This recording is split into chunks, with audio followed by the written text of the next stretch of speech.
Hello, mayong adlaw sa inyong tanan dyan. Tanan na tanan, mayong adlaw. O, ayan din yung anak ko, guys. Nakasampa pa yung TL. Nagdula na naman po siya tablet. Ayan. Ganyan ang buntag. Bago rami nagyaw-yaw. Bago ako nagyaw-yaw sa iya. So, ayan naman tayo. Pauwi na kami. Galing kami Aldahit. So, ngayon, pa-on the way kami. Pabalik sa Dubai. So, ang gagawin ko na naman dahil natapos na ang aking trabaho, pwede na naman akong mag-diskarte para sa sarili kong negosyo. Ayan guys, kumuha tayo ng bundle on the way going to bundle pickup. Ayan na naman kasama naman natong atong anak diri kay walay mo bantay ani dili pwede biyaan sa balay kay bisan magkinaunsa. Ayan daghan kayo camel guys. Ayan yung camel. Oh, ayun. Ayan ang camel natin. Racing for Racing for camel. This side no. This side English pa. Kaya wala to mag-English. Dapat mag-English tayo kay ano naman dat sa abroad no. Pero ang English mong kuteriya guys ay English Baroque. Musamot kag kabugo pag English nimo diri sa amuang dapita. Mo asa man ko dapita ron kabalo na mo. Yes guys, English Baroque mong ko diri dili kay na fluent or English na marunong ka talaga mag-English kasi ang mga English dito guys, English Baroque.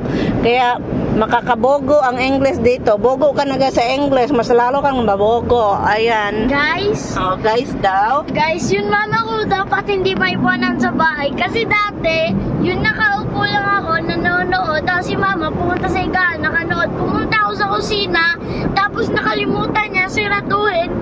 Nagbe-bake siya ng potato. Pumunta ako doon sa kwarto na, mama, nakalimutan mo mag-bake potato. Oo. Tapos tingnan mo yun yung kitchen namin, ang daming usok sa pinatay ko. Oh, ayan guys, inintriga niya ninyo ang akong anak. Intriga na ko niya og chismis na ko niya sa iya ha. O bitaw guys, dili man good kay nakalimtan nagbuhat ko og potato buhat. Nagtakang ko og potato, dapat potato mass. Kaso nga lang sa sobra na to kabisi sa ato bilang inahan working nanay pa, negosyante pa, tanan na lang atuan ng gikarir ani, kinabuhian ni. Anak man jud na guys no. Apoy, ang isa kainahan pero lumalaban habang nabubuhay di bitaw guys. Nandi na namin diri padulong nami manguli. Hindi pa manguli di ay magkuha pa mig bundle. So pagkakuha na mo nag-bundle, may imi-meet up tayo. Kukuha kami ng stock ulit ng Hamisan product. Oh, magkakaroon na tayo ng Hamisan product guys. Pa try lang naman tayo. Pa konti-konti, hindi naman tayo maraming puhunan. Taghirap ang buhay ngayon dito sa abroad. So, kailangan natin dumiskarte dahil ang sahod natin ay hindi kakayanin sa mga expenses. Lalo na dito, nandito to siya.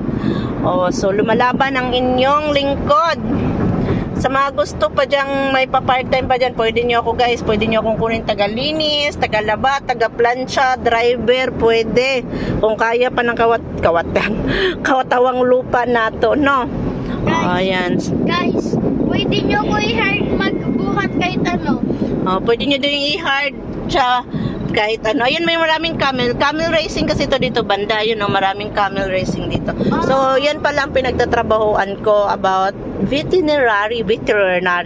Ayan, nagsusupply kami ng mga food, vitamins about camel, horses, and goat, and animals.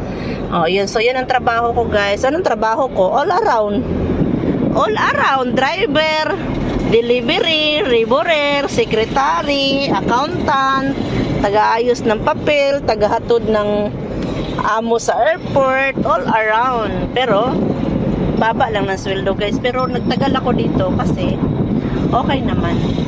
Isa hanap ng trabaho tapos ano naman, hindi din kaya yung mga benefits ko dito. Yung benefits ko naman dito, ito lang yung anak ko. Kasi na pumapasok siya dito, so nahatid sundo ko naman. Paghahatid ko na siya, punta ko ng office, natapos ng office, gagawin ko yung mga trabaho ko, pagkasundo ko naman, diretso na uwi. So matatapos ang trabaho ko is mga 1 o'clock or 2 o'clock, pag hindi busy, at hindi naman siya lagi, okay?